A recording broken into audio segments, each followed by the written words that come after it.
Hey guys, and welcome to episode 35 of the Revive Yourself podcast. Here we go. Are you sick and tired of being sick and tired? Have you got a health issue that just won't go away no matter what you try?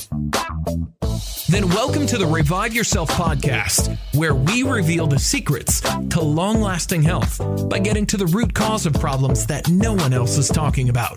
So you can have more energy, clear skin, healthier hair, a leaner physique, more confidence, and most importantly, do the things you love and live the life you deserve. Here's your host, Ryan Martin. So guys, welcome to episode 35 of the Revive Yourself podcast. Hope you're well.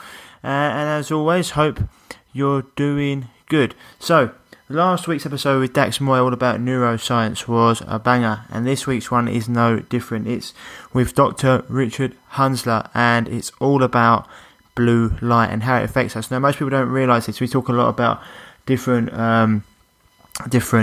frequencies like Wi-Fi, radiation, microwaves, etc., being bad for us or causing, not being good for us at a cellular level, disrupting our hormones, etc. But people don't really talk much about blue light, or they don't know much about blue light and how it can affect our body, especially in a negative way. Well, it's one of the things that is actually contributing to a lot of health problems, because people are under artificial light for far longer than they used to be. It's got to the point now where young girls are actually having periods quicker because their body thinks that they're actually there before they are, because of the amount of artificial light they're under. The body's used to being under so much light before a certain age, and the fact that they're under artificial light for so much of the year is actually bringing on periods quicker, along with a few other factors. That's one of the reasons. Anyway, but today's interview with Dr. Richard Hansler is a crack. And I also just wanted to say to you that this interview is one I pulled from the archives. So it's one of my first interviews I ever done back in the day, a few years ago. So forgive me if it's a little bit more rusty than the usual version. But anyway, here he is. Enjoy, and I'll see you on the other side. Hi guys, I'm just here today with Dr. Richard Hansler, and he has his own website, www.lowbluelights.com. He's got a PhD, and he spent, I think it's the last 43 years as a senior scientist, and he's been educating the world about the dangers of blue light. And he's worked for NASA. He's written 4 books. Another weight loss gimmick, maybe not. Heroes of Cancer Prevention Research, Great Sleep Reduced Cancer, and Pregnant New Baby Needs Sleep. So it's a real honour to have him on our show today. So welcome, Dr. Hansler. Very happy to be with you. So just for the people out there, some may not even be that familiar with the term blue light. How would you explain what blue light is for us? Well, light is made up of all the different colors. White light is a combination of red and yellow and green and blue. And the blue is the shorter wavelength photons. And it turns out that the body responds to the blue light in a very different way than it does to the other colors. There are special sensors in the eye that are called intrinsically photosensitive retinal ganglion cells. It's a fancy name for the cells that control the body's rhythm. The nerve fibers from these cells, rather than going to the visual cortex, where vision is produced, they go to a part of the brain that is called the suprachiasmatic nucleus, another big mouthful, but it's the part of the brain that is actually the internal clock. All living things have the ability to keep track of time. It's quite amazing. And the timekeeping system in some of the smallest creatures in the world, the fruit flies, is very similar to the clock that we have in our brain. It works in a very similar way. But this clock, or internal clock, it's also called the circadian clock, keeps track of the daily activities of our body. It's called a circadian clock because it has a cycle of about a day. Circa meaning about, and day. So circadian means about a day, like 24 hours. So when we evolved, we were creatures that worshiped the sun, and we still do. We're creatures of the sun and of our Earth's revolution. So in order to keep our bodies in sync with when it's light and when it's dark, we've developed this internal clock. And the way it works is when we are exposed to light first thing in the morning, especially blue light, these sensors that I was talking about provide the information to the internal clock, and it resets the process. Now, 12 hours later, this clock will send a message to our pineal gland, which produces melatonin. Melatonin, most people are aware that that's the sleep hormone. It's a naturally produced material that is produced by the pineal gland.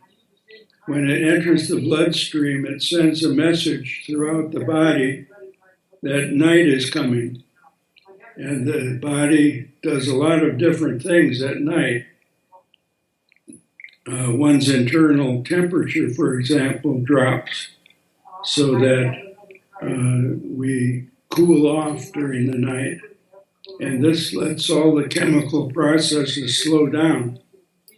So all of our organs and throughout the body are controlled by this material, melatonin, when it flows throughout our body. Well, it's an awesome answer. I think it's probably gone to quite a lot of detail there for people. So when you mentioned melatonin, and that's linked to, well, people say it's produced in the evening as we go into our sleep, melatonin, serotonin. So would this blue light stop the production of melatonin? Yes, that's where the problem comes in. What I've described is what would happen in darkness. When we evolved, we had 12 hours of light and 12 hours of darkness. But since the invention of the electric light, all these electric lights produce not all the different colors of light. They produce red, yellow, orange, green, and blue. And it's the blue light that we've been talking about that affects these special sensors.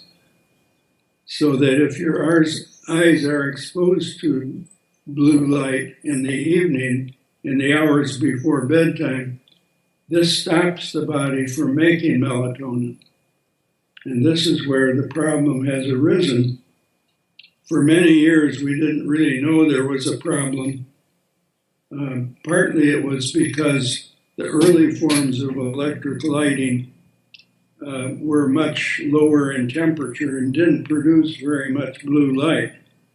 The old carbon filament that Edison developed made relatively little blue light. With the arrival of fluorescent lamps, more blue light. With the arrival of LED lights, even more blue light. So the problem has gradually grown worse through the decades as various forms of lighting have become popular. And the fluorescent lights and the LED lights are both pretty bad as far as producing blue light. Now we have one other thing. We have all these screens that we stare at all day and all evening long that also produce lots of blue light. And it's the dealing with this problem that has been my major effort for about the last 10 years. Now, melatonin is very important for sleep, but it's also a very important health promoting hormone.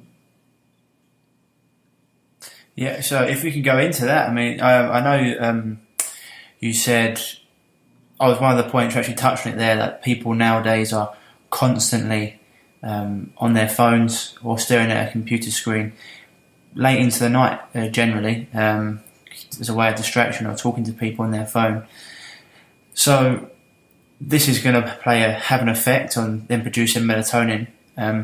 So what happens if you stop producing that melatonin? What are the health side effects? Well, there are a number. The one that was discovered first was a study that was done by Dr. Schernheimer at Harvard, in which she looked at the incidence of breast cancer among nurses that had worked night shift. And she found that nurses that worked night shift for many years had about double the incidence of breast cancer as nurses that did not work night shift. And this has been borne out by subsequent studies. That study was done in 2001, and since then she's done other studies and has found that not only is breast cancer affected by light, but the incidence of colon cancer has also increased among night shift workers. And men don't escape either. Prostate cancer is found to be much higher among men who work night shift. And again, it's thought that the lack of melatonin is responsible for this. And the reason that we know it's the lack of melatonin is a bunch of studies that were done with animals, particularly mice and rats and hamsters, in which they found that if they removed the pineal gland, which produces melatonin in these experimental animals, that they tended to develop cancer much more readily. But if then they added melatonin back into their drinking water, this prevented the formation of the cancers. So it's pretty well tied to the fact that it is the melatonin that has a big effect. There's a secondary effect that's been demonstrated, again with animals, that's simply disrupting their schedule so that they may still have melatonin, but their circadian clock keeps getting changed. They found that their incidence of cancer goes up. The exact reason for that is not very clear, but it is an additional factor to keep in mind. I mean, yeah, it's something that probably most people don't tend to, probably don't even tend to realise how important like melatonin is, and how blue light actually impacts so much. So you touched upon mothers there, and it can be extremely dangerous for them. And I think I read somewhere that you said that it can. New mothers are the most vulnerable to blue light. Is that correct? Yes, pregnant women have to be aware. Many pregnant women pregnant for the first time may experience having to get up at night for the first time in their lives. And if any of us, when we get up at night, turn on a light, this will shut off our supply of melatonin. Now, for a pregnant woman, she's already a little bit uncomfortable because of her pregnancy. And when she gets up at night and turns on a light, when she goes to the bathroom, it will shut off her supply of melatonin so that when she goes back to bed, she may find that she has difficulty going back to sleep. And if she has difficulty, then she may turn on a light and read for a while. And this will really mess up her melatonin. It will perhaps cut it off for the rest of the night. And when she goes to bed the following night, this turning on the light and we mentioned that your circadian rhythm gets reset every morning by exposure to light. Well, if you expose your eyes during the light, your body thinks it's morning. So now you've screwed up your circadian clock. So if this happens night after night, then the pregnant woman has more and more trouble sleeping. She has trouble going to sleep because her circadian clock is messed up. And this also upsets the baby because the baby develops a circadian rhythm. So if the baby's circadian rhythm gets messed up, now you have both of them in trouble with their daily rhythm, and this can lead to depression. And this is a serious thing for many, not many, but some women when they're pregnant will suffer depression. If that happens during pregnancy, then it's almost for sure that you will also have depression following the birth of the baby. And this is even more serious because depression following the birth of the baby can lead to lots of problems. If both the baby and the mother's circadian rhythms have become upset, the baby will have trouble sleeping on a regular basis. This compounds the problem for the mother and for the father as well. Fathers can also develop postpartum depression. And we know from some horror stories that very bad things have happened as a result of women being in depression after the baby arrives. So it's important for pregnant women to avoid getting into a problem. It's just a matter of a few simple things. Simply have to avoid exposing your eyes to light at night and develop a regular pattern of going to bed and getting up. If you do that, you can probably avoid having any problem. Or if they have to go up and go to the toilet, not putting on a light, for example, just getting used to that darkness.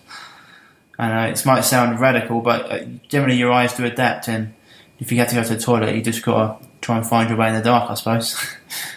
Well, the good news is that you don't have to get rid of all light. All you have to do is get rid of the blue light. Right, okay. This is what our company has been about for the last 10 years, is providing people with light bulbs that don't make blue light and eyeglasses that block blue light. Right. This way we can help people to avoid the problem. The orange glasses that we sell block all of the light that's known to be the main suppressant of melatonin. Okay. So do you also sell covers for iPads or iPhones or for screens, etc.? Do you sell things like that? We certainly do, and I would warn people that there are a lot of them out on the market that claim they block blue light, and many of them block just a little bit of blue light, the very shortest, but that isn't the part that causes melatonin suppression. So if the filter doesn't look at least yellow or orange, it isn't working. And our filters, we have two types. The one blocks a little more of the blue light than the other, but they both block the part that's most effective in suppressing melatonin. And people can get them at www.lowbluelights.com. Is that correct? Yes, that's our website. Cool. So you mentioned, so we've talked about the 24-hour clock that we've got in our bodies, circadian rhythm, or if you want to say it in America. So would you say for people, so when people buy these to cover their screens, or when they're buying the covers for their iPhone, do they need them on all the time, or is it just generally at night? Because you said that blue light is good for us in the daytime. Is that correct?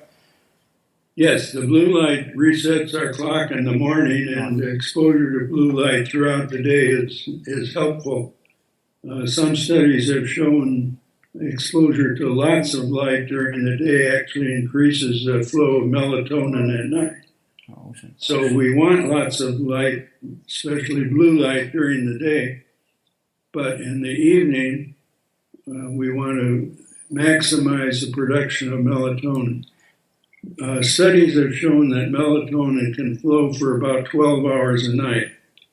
And that's what the goal is, to go back to what we did when we evolved.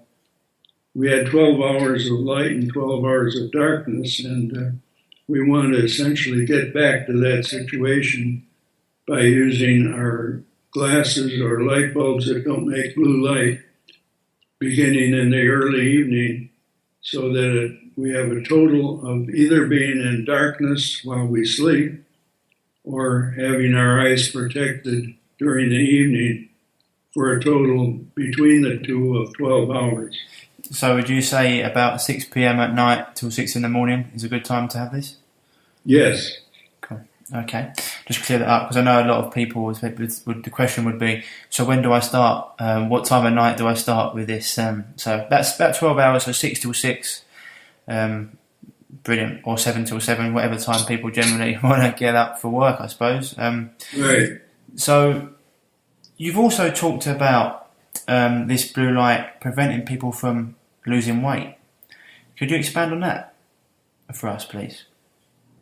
Well, one of the things that's important in any kind of a weight control plan is a regular schedule of getting up, going to bed, regular schedule of eating. And it's been shown that people that stay up late in the evening, being exposed to ordinary light, their body is being stimulated by that light, and they tend to eat more.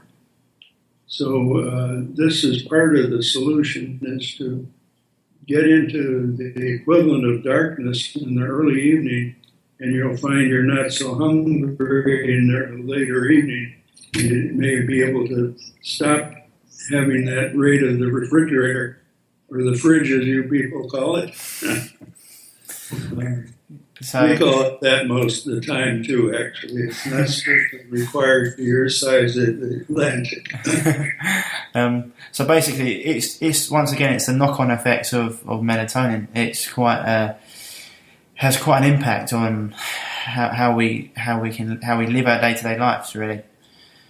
Right. By having melatonin, your body temperature starts to drop. Your demand for food will be reduced, and you'll be able to avoid having that midnight snack.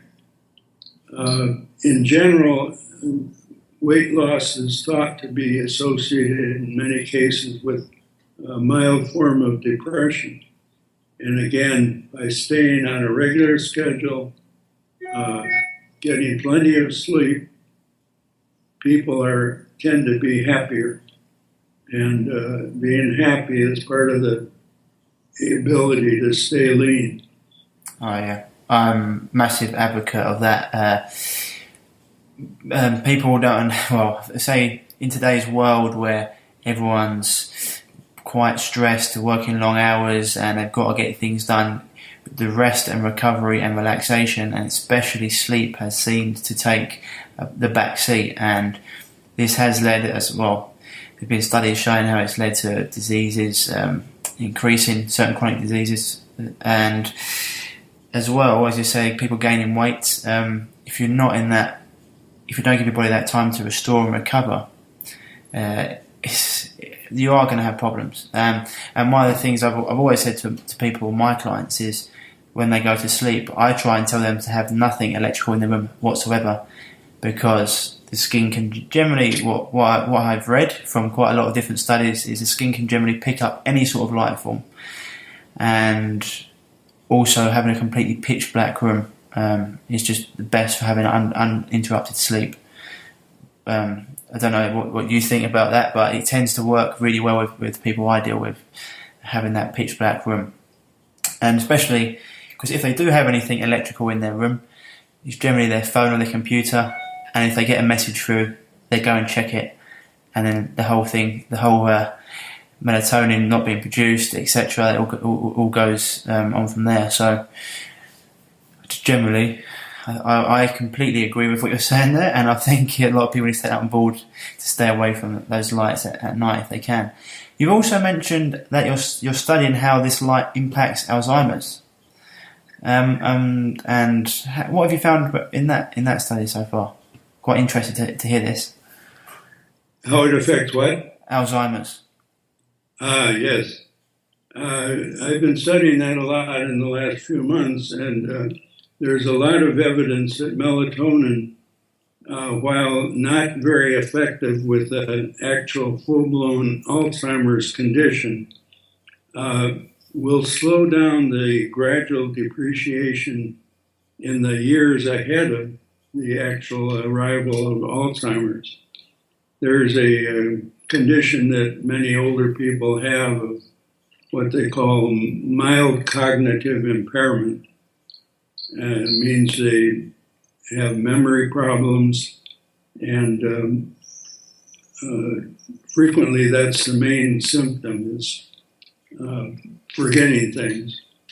And it's been shown in studies of sleep deprivation that this increases the memory problems. So improving sleep will be part of the solution to the problem. That will help you avoid losing your memory. And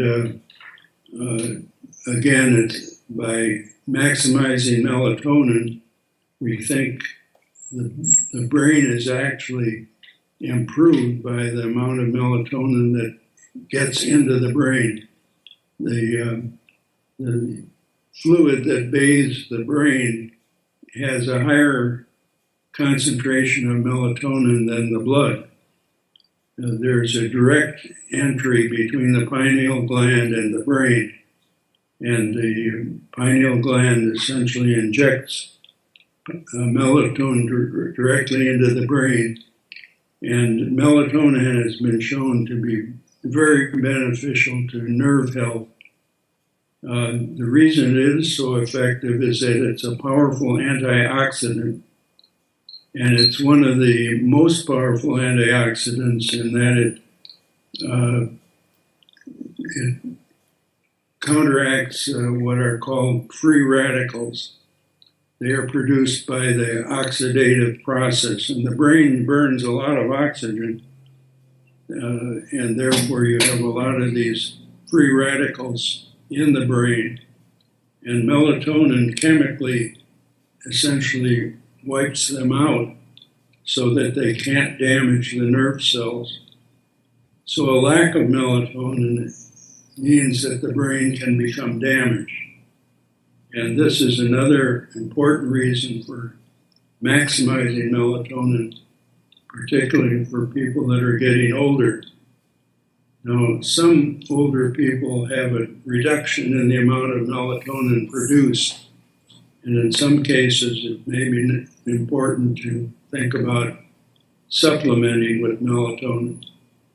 But unless you have some reason to believe you are not making your own melatonin, it's probably much more effective to maximize your own melatonin by avoiding blue light in the evening.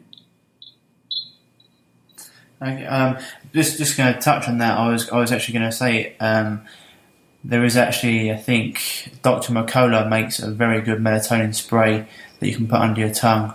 A couple of sprays, and people I know who've used it have said it's worked wonders. People who work, as you was talking about, night shifts or cab drivers, etc., that are working late, or even DJs, if they're working late, they can take that and they say they're gone in a matter of minutes, really, which is quite remarkable. So what would you say are your top tips, or what can people do to really get themselves in the best possible situation where they can be producing the most melatonin? Are there any foods they can maybe eat before bed, or as well as the light, or time to go to bed? Is there any what are the tips that you give people? For people that have the opportunity to live a very regular life, that's probably the best thing.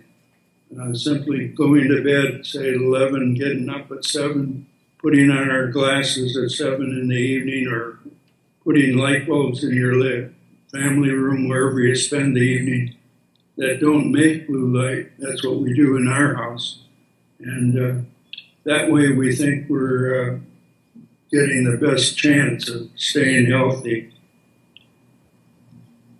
So I just want to say one more thing, which was, why do they need to make lights with blue light in it? If you can, or I don't, it's just a question, maybe I'm being naive here, but if your products that you make are used to dim out this blue light, or you can have light bulbs about it, why do they put blue light in if they do know the consequences of it?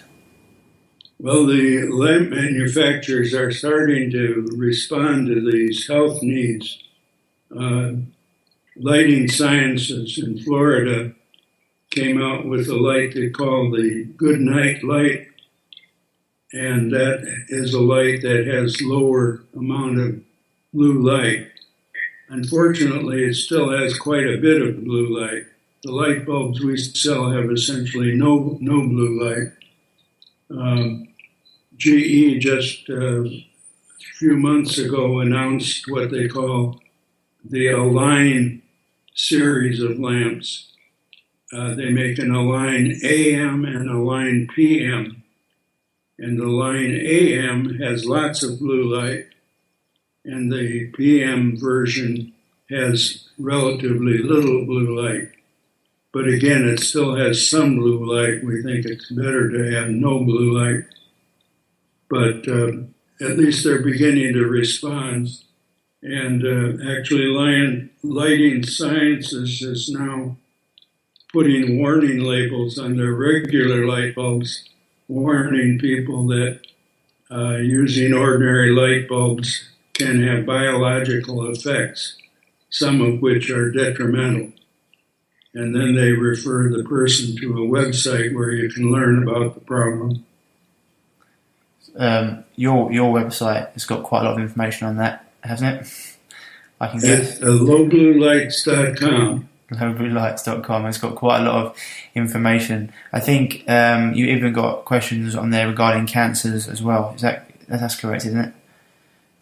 I'm sorry? I think you've even got quite a few questions that have been answered about cancer and blue light. Is that correct?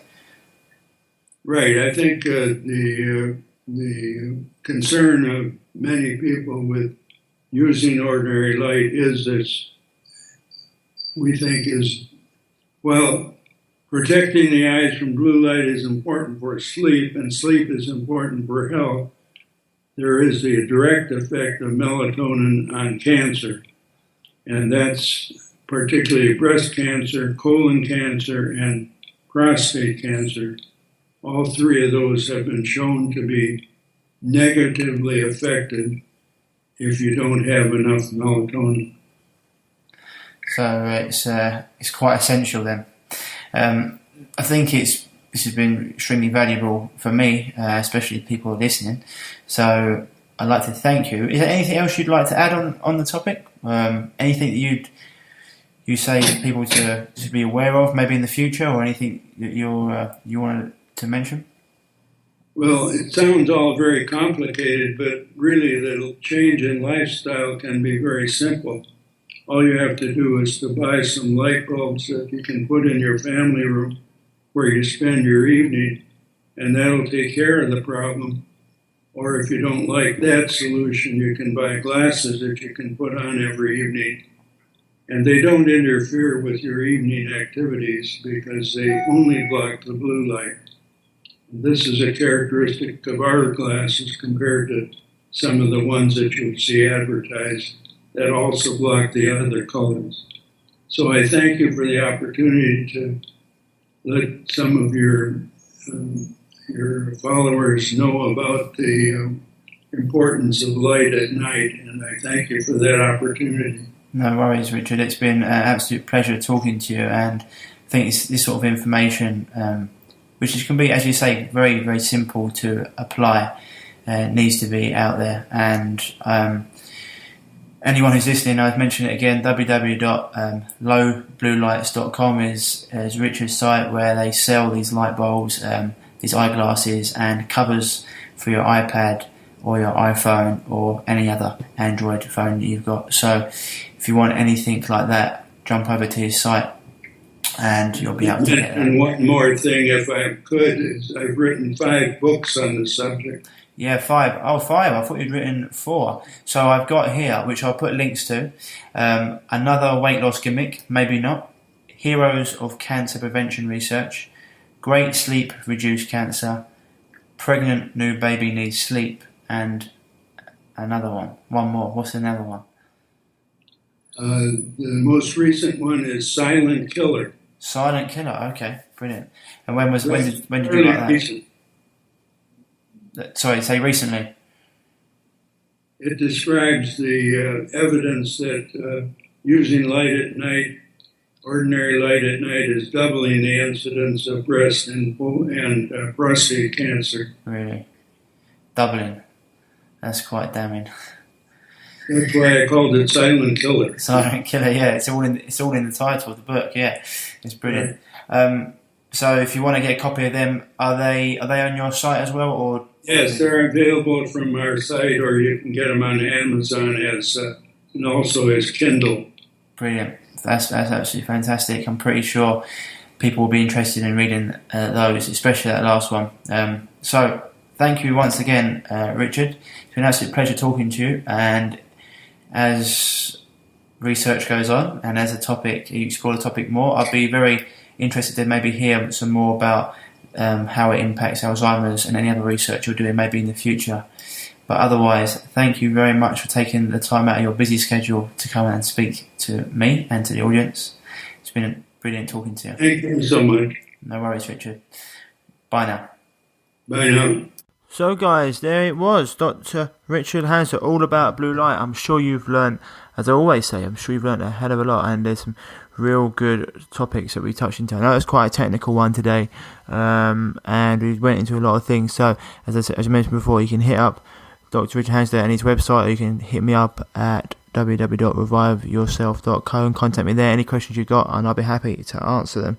As always, I'd like to mention our free 4-day mini course, which is at www.reviveyourself.co too. So anyone you know, or if you yourself are dealing with any gut issues like IBS, Crohn's, celiac, if you're dealing with skin issues, eczema, psoriasis, acne, chronic fatigue, adrenal fatigue, anything to do with your thyroid, depression, etc., whatever it is, any chronic issue, then that course is for you, and it's just going to teach you how to help yourself.